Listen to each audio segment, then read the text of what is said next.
La science et nous.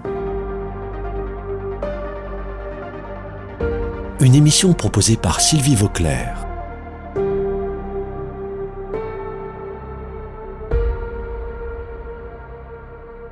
Je suis à nouveau pour la 3e fois avec Sylvestre Maurice, qui est chercheur à l'Institut de recherche en astrophysique et planétologie à Toulouse et qui est spécialiste, entre autres, de l'exploration de la planète Mars.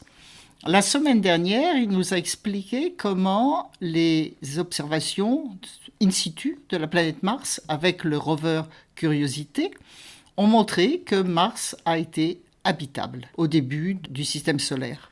Il nous a expliqué aussi qu'avec la nouvelle expérience Persévérance, ils étudiaient la fin de la période où la planète Mars était habitable. Donc on va lui demander de revenir sur ce sujet qui est absolument passionnant et qui a aussi un intérêt pour le vivant en général et pour comprendre aussi la vie sur la Terre. Donc tu peux nous reprendre, Sylvestre, et nous expliquer cette notion d'abord d'habitabilité et ensuite de fin de période habitable sur la planète Mars ? Oui, alors merci Sylvie, on est à Mars, c'est finalement épisode 3 et on avait décrit comment les rovers ont montré que la planète était habitable. Puis ensuite, comment ils sont attaqués, une question plus compliquée, c'est est-ce que finalement cette habitabilité a conduit à la vie ? C'est-à-dire, excuse-moi d'interrompre, mais pour que ce soit plus clair, habitable, ça veut dire que les conditions sont réunies pour l'émergence éventuelle de la vie, mais ça ne veut pas dire qu'il y a eu de la vie dessus. Oui, et le lien est entre les deux est compliqué. Est-ce que finalement tout monde habitable devient habité un jour ? Ou est-ce qu'il faut quelque chose en plus ? On a quand même le sentiment, nous, que ce qui va passer de l'habitable à l'habité, c'est le temps. Parce qu'à l'exemple de la Terre, on voit que ça a pris des millions, des centaines de millions d'années, et en plus des milliards d'années pour se développer. Et donc, quand on comprend ça, on intègre ça, on se dit que nos rovers, ils ont peut-être une chance de trouver quelque chose, mais ça va être difficile parce que c'est microscopique.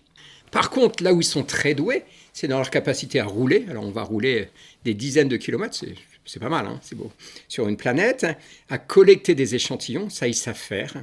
Et quand on va collecter un échantillon, on va le mettre dans un petit tube, et puis on va regarder à côté, on va dire, tiens, l'échantillon s'est pris dans une coulée où il y avait de l'eau, ou bien il y avait une lave, ou bien ici, il y avait tel environnement, on va caractériser l'échantillon, on le met dans un tube, et après, nous, on collecte les tubes, on se retourne vers les agences spatiales, on leur dit, bon, vous pouvez aller les chercher.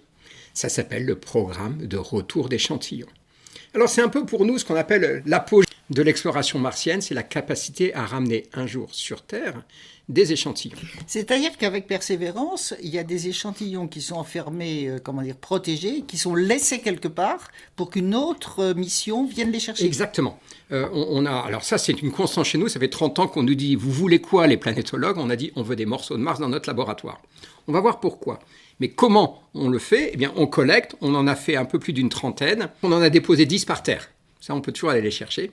Et puis, on en a gardé un peu plus de 20 avec nous. On pense que d'ici 5 ans, peut-être un peu plus, peut-être 7 ans, une autre mission va arriver, va se poser à côté de nous. Déjà, ça, c'est un sacré défi. Et cette mission sera bien particulière parce que pour la première fois dans l'histoire de l'exploration de Mars, elle inclura une fusée. Une fusée de retour. Parce qu'il faut imaginer que toutes les choses qu'on fait, c'est toujours des allées simples. On a déjà fait des retours, j'y reviendrai dans d'autres cas. Mais là, il y a une petite fusée. Donc le rover, on pense qu'il sera toujours vivant, et va les donner un à un, on aura à peu près 30 échantillons dans cette fusée. On se recule, on va faire attention, la fusée décolle, c'est plutôt un missile qu'une fusée, et qui va mettre nos échantillons en orbite autour de Mars. Et là, il y a un autre véhicule qui arrive, qui est construit en ce moment à Toulouse, un très gros véhicule avec des panneaux solaires, vraiment un véhicule compliqué qui va attraper la petite boule, comme un ballon de basket qui contient nos échantillons, les prendre et les rapporter sur Terre. Alors, c'est très difficile. Redécoller d'une planète, on n'a jamais fait à part de la Lune. Et donc, c'est des défis technologiques qui se traduisent en défis finalement scientifiques, ça c'est vrai, mais aussi d'argent. Il faut trouver de l'argent, on compte en milliards. C'est pas très facile dans les temps qui courent, d'autant que le président américain vient de dire, bon, finalement, on va peut-être pas le faire, ce programme de retour d'échantillons. Donc, vous voyez, la politique nous rattrape. On va laisser passer ce président, puis on attendra le suivant, j'espère. Mais c'est une façon de dire, nous, on est sur des programmes qui dureront peut-être pas encore 5 ans, 8 ans, peut-être qu'ils vont encore durer un peu plus de 10 ans, mais on veut nos échantillons. Pourquoi ? Parce que Sur Terre, on n'a pas des instruments qui font 10-15 kilos comme ceux qu'on a sur Mars. On a des instruments qui font la taille d'une pièce, des laboratoires, des microscopes électroniques, des sondes ioniques, des choses très très pointues qu'on ne pourrait pas envoyer là-bas. Et donnez-nous, ou donnez à un géochimiste 10 mg d'un caillou, il vous fera l'histoire de la genèse du caillou. C'est une chose qu'on a déjà expérimentée très bien, vous le savez, c'est avec les échantillons lunaires. On a rapporté 380 kilos, ce sont les astronautes qui les ont rapportés, de roches de Lune avec lesquelles on a fait une chance absolument extraordinaire. Parce que vous avez cette capacité de prendre chacun des grains. Alors on estime généralement que l'unité de compte c'est 10 mg. C'est pas beaucoup 10 mg. Donc 10 mg, c'est-à-dire dans un gramme, vous allez faire déjà une centaine d'échantillons.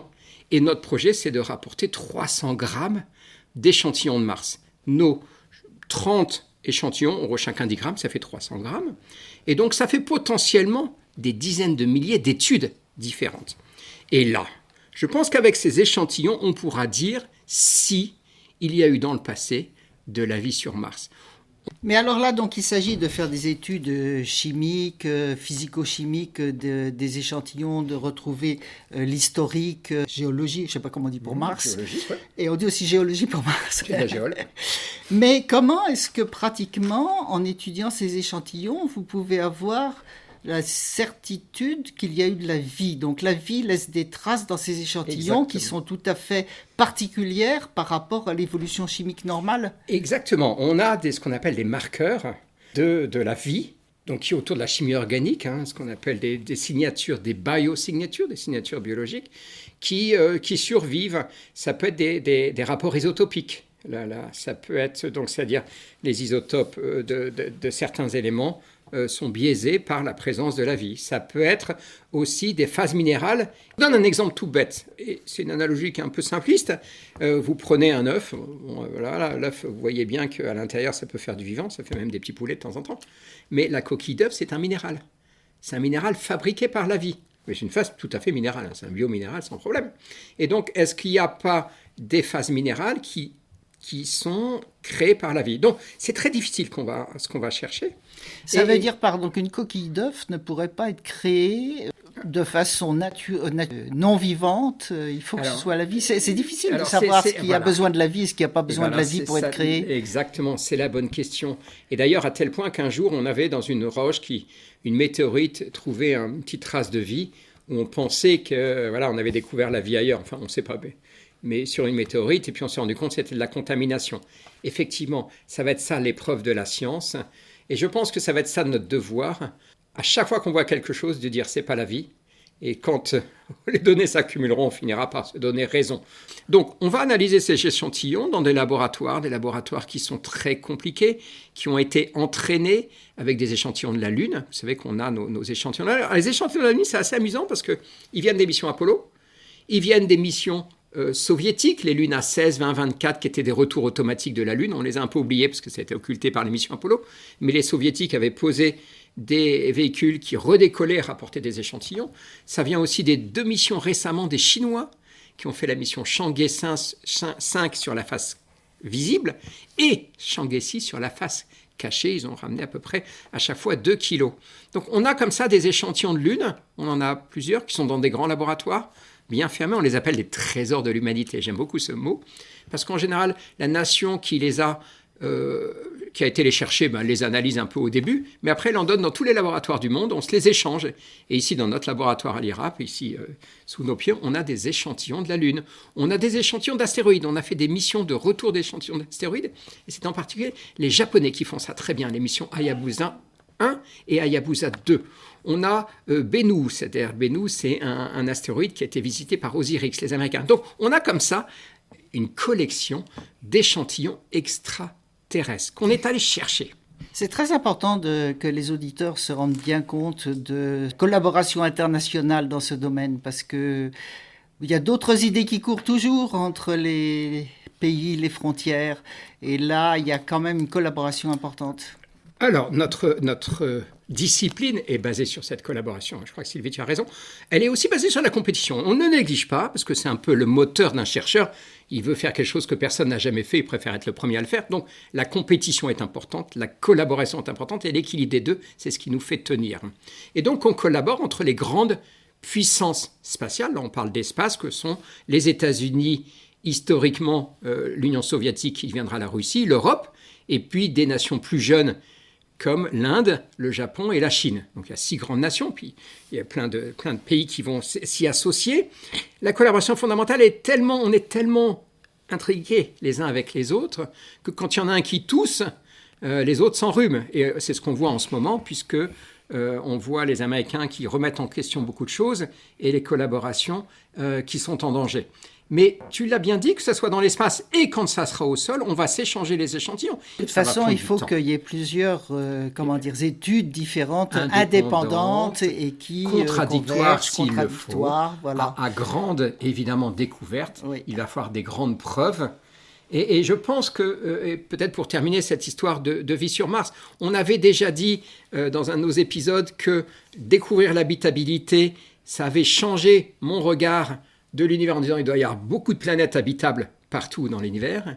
Eh bien, on pourrait peut-être avoir la même chose pour la vie, c'est-à-dire que si on découvre que dans le passé, il y a eu de la vie sur Mars, alors je regarderai cet univers avec ses milliards d'étoiles et dans des milliards de galaxies, en me disant, si jamais au même endroit il y a eu la vie, dans le passé, il doit y avoir la vie partout ailleurs dans l'univers.